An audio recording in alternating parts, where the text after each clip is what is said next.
we would use the phrase preparation for life, and we are aiming to provide an outstanding preparation for life. That, of course, means providing all the exams and the qualifications that students need to move on to some of the leading schools around the world. But it means encouraging leadership. It means encouraging students to want to give back to the communities that they're going to be leaders in.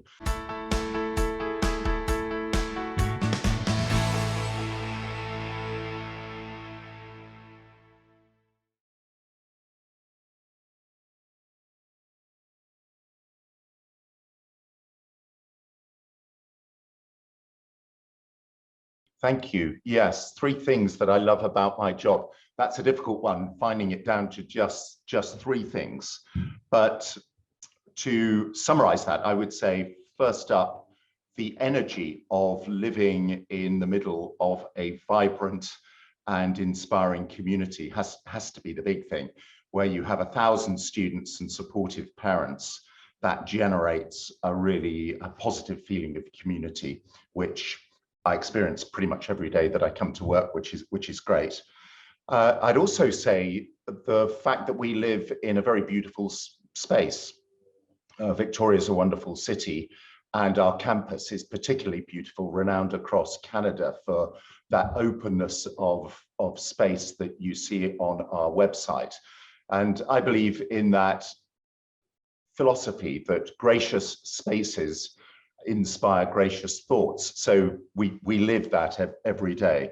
And then the third thing I would say is that there's a real feeling here that as head of school, am part of progress. Our school is very innovative, it's forward-looking, and to be part of being in a team on a journey is a very rewarding experience. So those 3 things.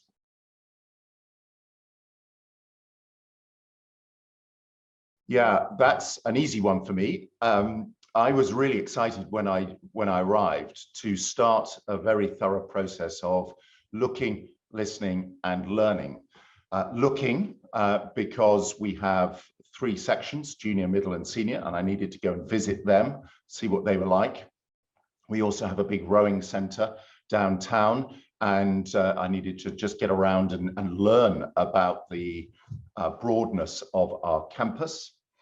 So looking, listening, I believe that there's great strength in hearing everybody's individual narrative. So in my first year, I tried to speak with every one of our 250 or so faculty and staff and to hear their story. And it was really interesting to cross-reference those and to form a picture of what our community is based on. So looking, listening, and then the last one would be learning. I was formerly the head of school of a very prestigious and ancient school in the UK. So I came to Canada and had to unlearn a lot of what I'd experienced there. And at the same time, to learn about what our school has to offer. And it's been really interesting to explore some of these concepts like tradition. Tradition can be a good thing, but it can also hold you back and blinker your thinking. So I've really enjoyed learning about the SMOO way of doing things, which is progressive, it's forward-looking, it's innovative, it's trying to inspire through new ideas. So I've really learned about the benefits of a forward-looking approach, as well as the foundation of tradition.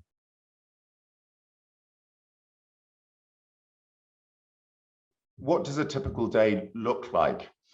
The short answer is that there are no 2 days that are exactly the same. Having said that, of course, my day depends on the cadence of the academic year. We have orientations at the beginning of the year, leading through to graduation at the end of it. That part of it is quite set.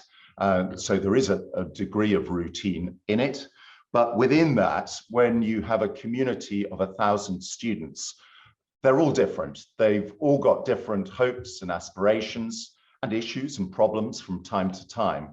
So it's impossible to just settle into a natural rhythm. When you're dealing with people, with individuals, they all have a very different take on what each day should bring for them. And I love being a part of that. And as head of school, I'm responsible for sort of external communications from the school. So there's quite a lot of travel. I engage with advancement philanthropists, wherever they may be around the world. I'm liaising with our diaspora of 8,000 alumni distributed around the world. So there's quite a lot of time that I'm out of school and communicating with them as well. And that makes it interesting. I love travel, so there's plenty of that in this job, or there will be in the next year or two when we recover from COVID.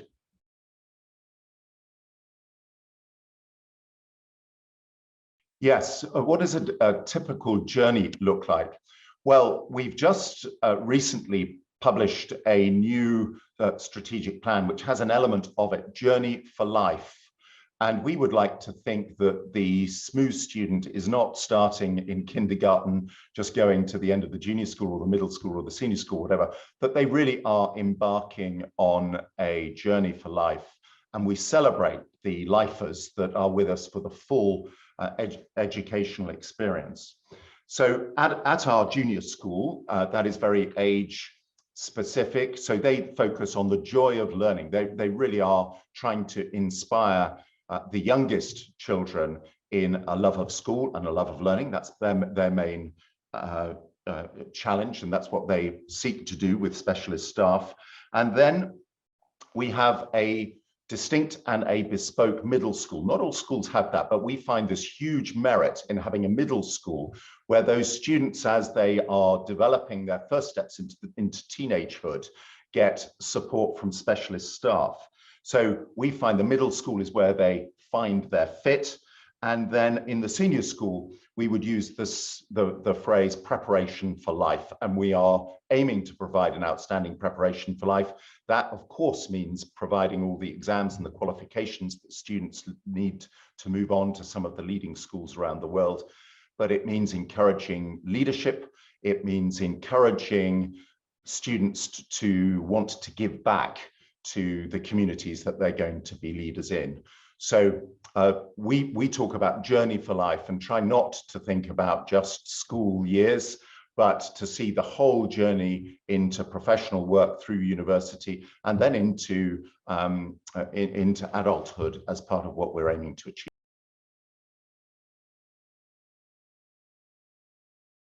Staff turnover is an interesting thing for any head of school to look at.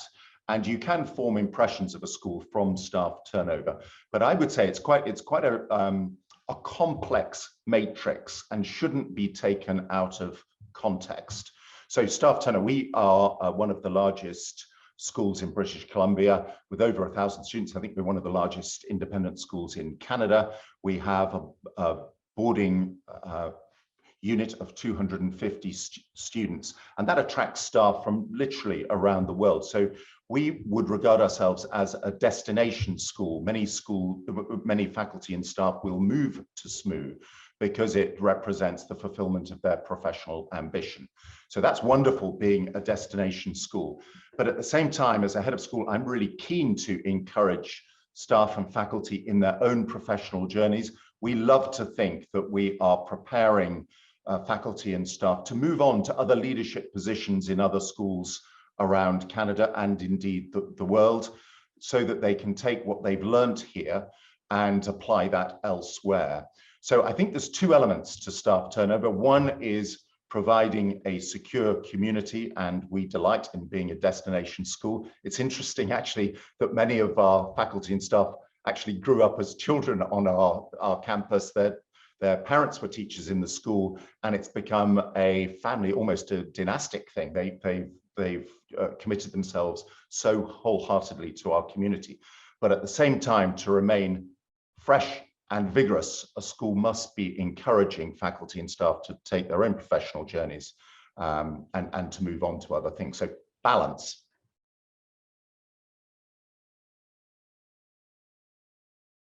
That's an interesting one. Do we have somebody who embodies the values of the school today?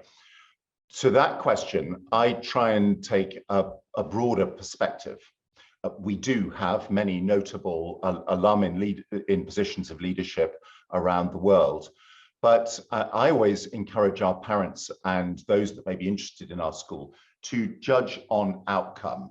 And that's about the values that our graduating class have assimilated over the sometimes the 12 or more years that they've been with us. So last year, for instance, at graduation, we had about 163 graduates. I shook hands and spoke to every one of them as they crossed the stage in COVID cohorts, by the way, but we were able to do that and have a meaningful ceremony. And I was able to see firsthand the values that those young men and women have been able to assimilate during their time here. And what we do at SMU, if somebody asks us about the typical SMU student, we would say, actually, we don't have one. What we do have is a very diverse student body from around the world. Our boarding community has over 40 different nationalities represented within it, but they are all co-joined within a commitment to our values.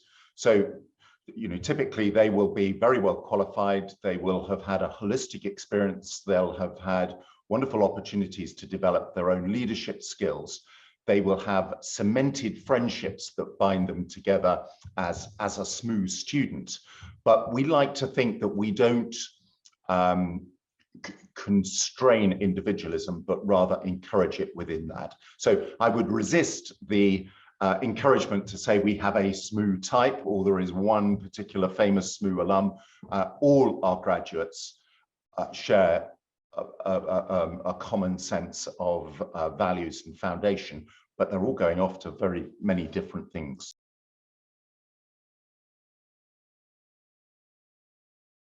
Our alumni community represents a fantastic resource for us. We have almost 8,000 alum as part of our community. They have spread across Canada and around the world.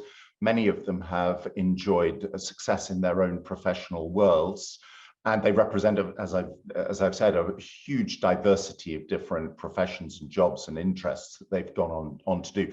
So that is a huge resource for our current students. And we like to think that our alumni are always willing to give back. And we talk about wisdom, work, and wealth.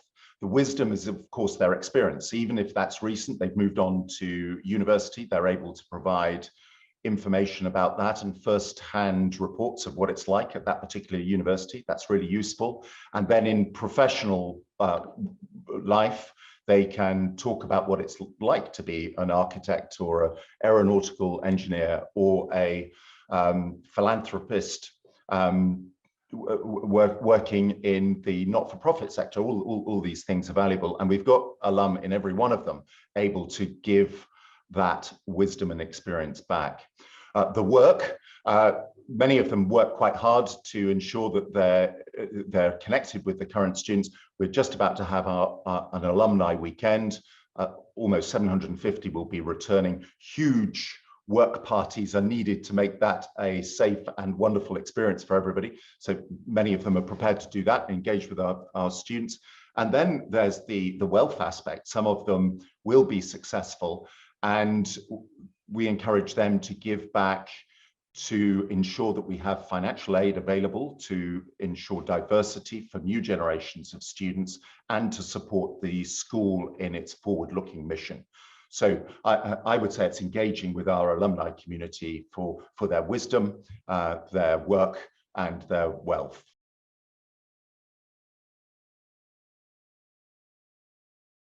We have a hugely diverse student base, and that's partly because we have 250 boarding students from around the world. They bring diversity of thought and diversity of experience from their own religious, social, cultural backgrounds. All that enriches our school, which is based here in Victoria. So they come to us. But I would say in terms of character traits, we're looking for students with a spark of enthusiasm. And of course, as students move through the teenage years, they can get a bit downbeat and off message, as it were. But if there's something that they can be enthusiastic about, we know that our faculty and staff will be able to inspire that enthusiasm into something that becomes either a lifelong passion, for instance, sport, or the opportunity to play in an orchestra, or a really detailed interest in a particular academic topic. If there's a little bit of interest there, we will inspire them. So we look through our admissions process for those students that are prepared to be interested in something, and if they are interested, they will become interesting people over time. There's a wonderful quote from one of my favorite poets, W.B. Yeats, who said, "Education is about lighting a fire, not filling a pail." And that's very much behind our philosophy at SMU. We're looking for that little spark of inspiration. Almost every student comes with something that can be ignited, but there may be one or two that just simply want to stick on their computer games 24/7 and not engage with our school, and maybe they'd be best going elsewhere. But for the vast majority, we will find that spark of inspiration.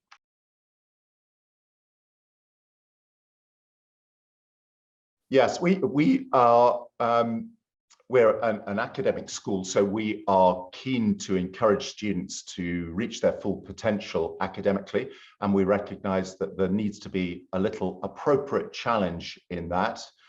So that's a requirement on entry. But at the same time, we believe in a holistic vision of education, that there should be strong academics, strong arts, strong athletic programs to allow everybody to be able to find their own niche, as it were. But you know, I guess it's back to that point about whether a student is willing to learn. And there's that old phrase, you can lead a horse to water, but you can't make it drink. If any student is prepared to even take a step towards the goals of the school, will make it successful. But there may be one or two who are just resistant to do that, in which case maybe we're not the right place. There's so much opportunity within our school. It's there as a menu really for students to want to engage in. But you know, I guess there are some that wouldn't want to access that.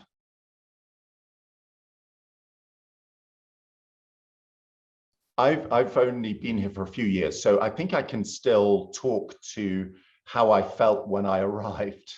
And that was an overwhelming sense of welcome, friendship, inclusivity.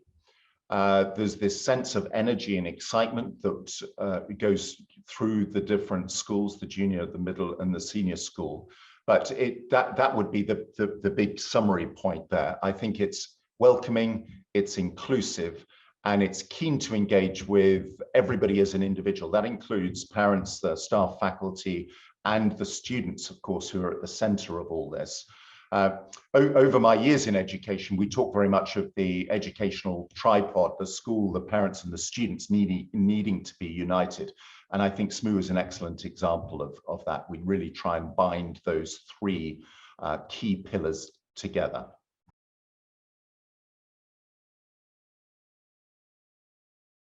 Yes, the relationship between parents, teachers, and the school.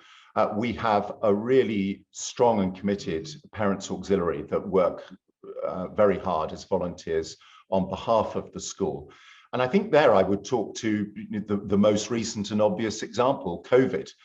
During the 2 years or so that we've been on our COVID journey, we've had to change routines very significantly. We had to revert to online learning for one term, all sorts of changes to expectation.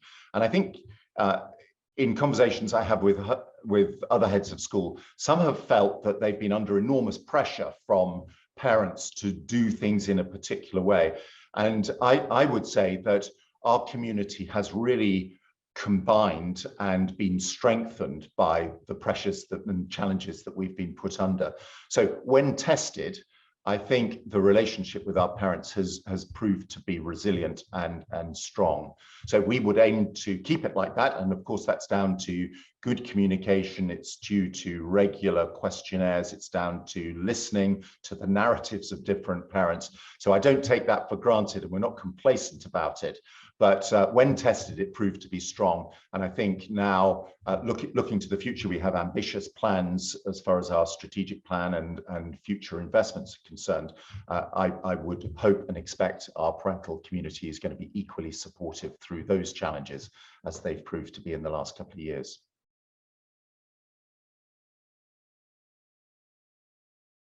Yes, it's student conflict and how we go about addressing those.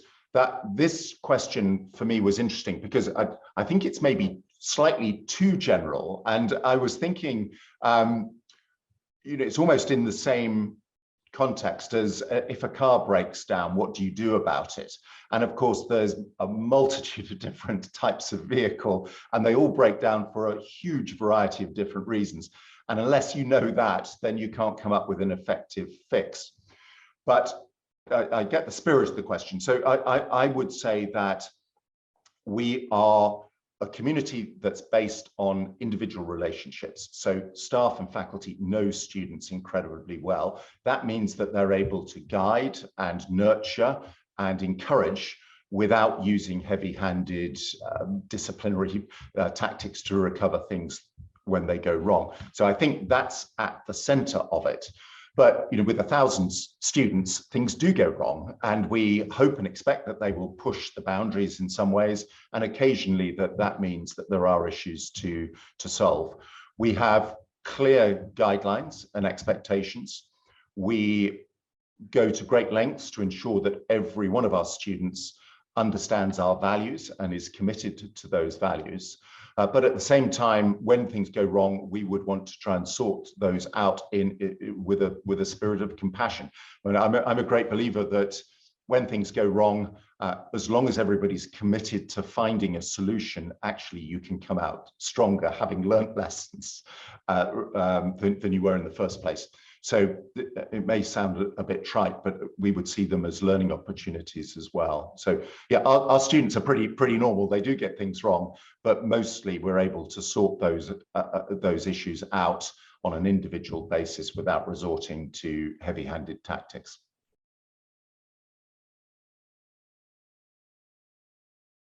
That's a difficult one. What personality traits would we assign to the school? Well, curiosity for one, love of learning, the keenness to want to know why things happen, not just accepting that they've always happened in a particular way. So curiosity would be one. And then I would use this phrase, interested and interesting. I think that when I speak to many of our alum, they come over to me as very interesting people. They have a take on life, which shows that they're thoughtful about it. And then I would take a phrase from one of our mission statements about passion and compassion. The passion really talks to this point about being inspired, and the compassion talks about being willing to give back, to understand the real need for people, leaders of the future, to be compassionate to everyone around the world in their different ways. So passion and compassion would also be characteristics there.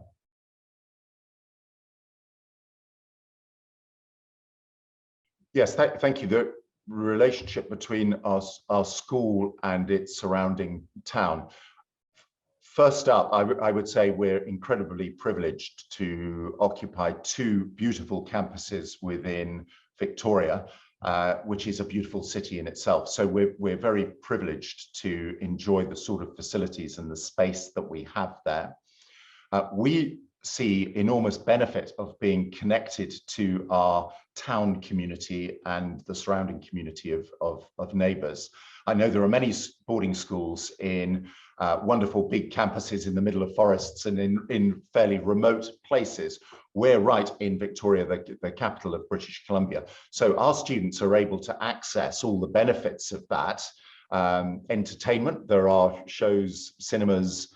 I was at the opera on Saturday evening. I'm not sure too many of our students want to go to opera, but those things are available for those that are interested in them.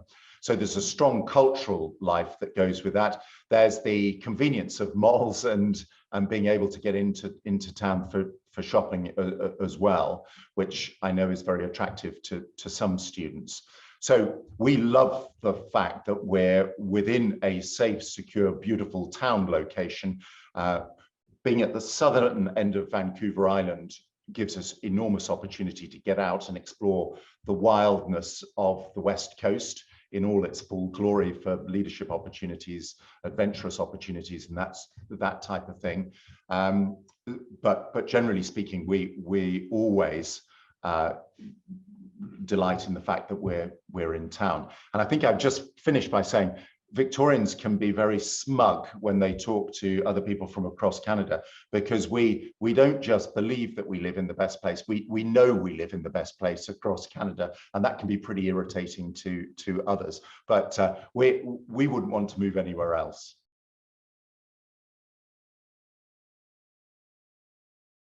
Well, first of all, I would give the advice to prospective families, do your research. So SMOO, for instance, is a leading member of CASE, Canadian Association of Independent Schools. We have over a century of tradition and growth and foundation. We have a very innovative view of the future and progress, but we are one of Canada's leading respected academic schools. So you can find out all about that from online research. But we would also say there's no substitute for actually visiting. And of course, many of our students are day students, so there's no difficulty in that. So do your research, but then I would also say, try and avoid what some people call the paralysis of analysis. It's possible to get into statistics too much and lose sight of the fact that this is a community. And I've always advised parents to actually come onto our campus. Maybe when you've stopped being shown around and being met and welcomed by students and faculty and all that, just stand on our field and take a deep breath and look around you. Just absorb the atmosphere of where we are, because those things are intangible, and actually you can't learn them from any research. It's about a feeling, and it's about a best fit. And for parents and students that feel that, I would say go on your instinct, go on your emotion, and don't be too swayed simply by lines of statistics, which can be helpful, but shouldn't be the ultimate decider. For more information about this school, you can visit their profile at ourkids.net.